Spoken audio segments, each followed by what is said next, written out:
Sherlock kagabi. O sige guys, ganito na. May May surprise kami.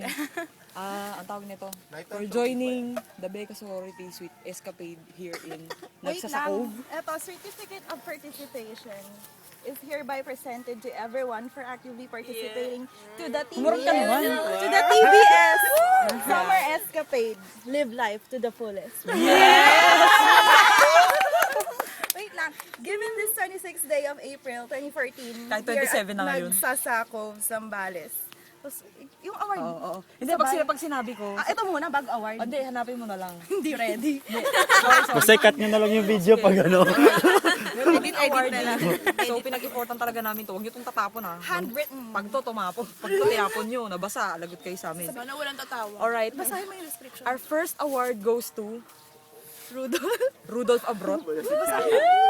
And ang iyong napalanunan ay At dahil na may grand entrance ka. Bex the Grappler.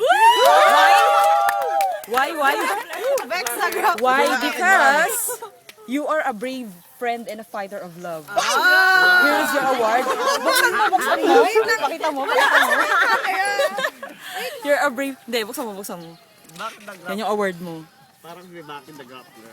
Oo, parang ganun kasi, na-relate namin. Parang matapang and buhat. Oo. Oy, wait lang, si Bea gumawa ng Bawat logo. may picture. Picturean nyo nga. Bawat ano. Sino pang Para susunod? ito next si ano. Alright, next one. Next on the list Go, is... wait. Teka, pipicturean na natin sila. Kasama si Bea tsaka si Becca, yung go. taga-bigay na. Tagabigay talaga. Yung host. Naman eh. Ang haggard-haggard. Grabe Okay, pakikat na lang yan ha. one, Gulo. two. Ay, hindi kaya wala haggard ba? Yung masyado kang ano. One.